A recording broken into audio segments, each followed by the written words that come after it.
وزیراعظم کی بلوچستان کے مسائل کے حل کے لیے گرینڈ ڈائیلاگ کی تجویز، سخت سے سخت مسئلہ لے کر آئیں، بات کرتے ہیں۔ بلوچستان میں مسائل ہیں لیکن حل کے لیے بندوق اٹھانا حب الوطنی نہیں۔ بلوچستان اور خیبر پختونخوا میں دہشت گردی کے پیچھے دشمن ممالک ہیں۔ فتنہ خوارج اور فتنہ ہندوستان دشمن ملک سے وسائل حاصل کر رہے ہیں۔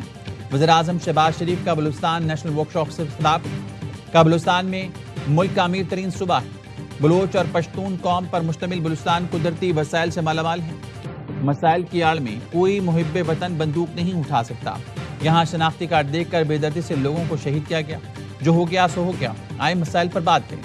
وسائل آپ کے قدموں میں نچھاور کر دیں گے لیکن سیکیورٹی کی ذمہ داری لینا ہوگی۔ اس کے بغیر گاڑی آگے نہیں چلے گی۔ NFC میں پنجاب نے 11 ارب روپے بلوچستان کو فراہم کیا۔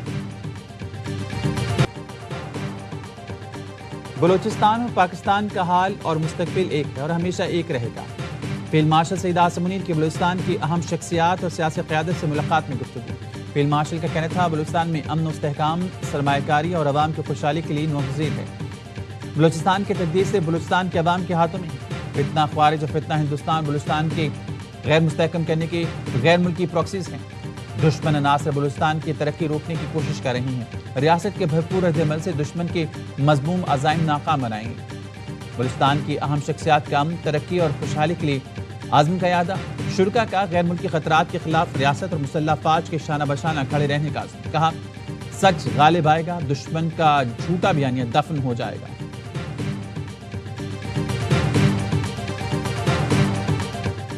پیمز کے ڈاکٹرز پر مشتمل بورڈ نے بانی PTI کی میڈیکل فٹنس رپورٹ تیار کر لی۔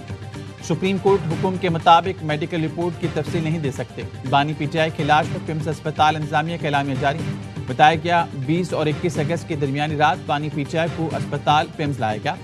شفا اسپتال کے 2 ماہر امراض چشم نے ان کا معائنہ کیا۔ پیمز اسپتال کے ماہرین نے بھی تفصیلی معائنہ کیا۔ سپریم کورٹ کے حکم پر بانی PTI کا طبی معائنہ کرا دیا۔ ڈاکٹرز نے انہیں طبی طور پر صحت مند قرار دیا۔ وزیر اطلاعات عطا کہتے ہیں ماہر امراض چشم، ماہر امراض قلب اور فزیشین سمیت مستند ڈاکٹرز نے بانی PTI کا تفصیلی معائنہ کیا۔ قیدی کو صبح تقریباً 5 بجے دوبارہ ڈیالہ جیل منتقل کر دیا گیا۔ قیدی کی ہمشیرہ عظمہ خان طبی معائنے کے دوران موجود رہیں۔ طبی معائنہ کرنے والوں میں شفا اسپتال کے ڈاکٹرز بھی موجود تھے۔ عطا نے پیمز لے جانے کی وجوہات بھی بتا دی۔ ایکس پر لکھا PTI کارکنوں کی جانب سے جو سیکیورٹی کی صورتحال شفا اسپتال کے راستے میں اور باہر پیدا کی گئی، اس کے پیش نظر ان کو پیمز اسپتال لے جایا گیا۔ ماشاءاللہ فٹ الحمدللہ۔ اور میں نے بلڈ پریشر لیا نا 120/80۔ وہ ڈاکٹر وہ تو بول رہے تھے نا ذرا ایموشنل ہو کے میرے ساتھ، تو ڈاکٹرز کہیں جی آپ کا بلڈ پریشر تو آپ کا بھی چڑھ جائے گا۔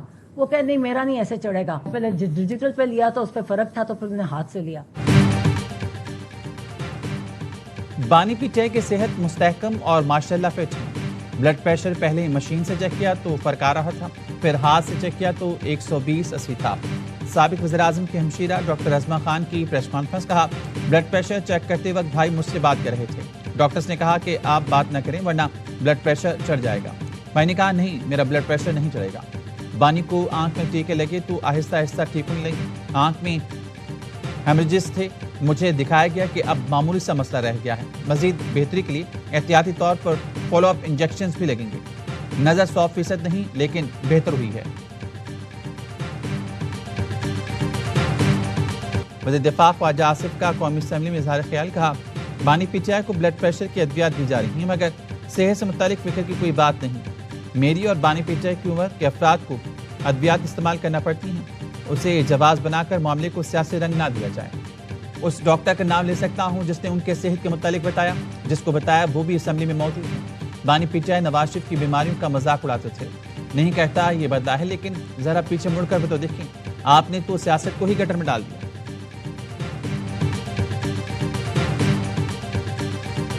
بڑی بدقسمتی ہے، جو کچھ ہوا اس کی توقع نہیں تھی۔ کوئی ہے جو نہیں چاہتا کہ مسائل کا کوئی حل نکلے۔ ہم نے تو بڑی کوشش کی۔ سپریم کورٹ کے آرڈر میں کسی قسم کا ابہام نہیں تھا۔ پاکستان تحریک انصاف کا حکومت کے خلاف توہین عدالت درخواست دائر کرنے کا فیصلہ۔ بیرسٹر گوہر کہتے ہیں جو کچھ ہوا اس کی توقع نہیں تھی، بڑی بدقسمتی ہے۔ کوئی ہے جو چاہتا ہے مسائل کا حل نہ نکلے۔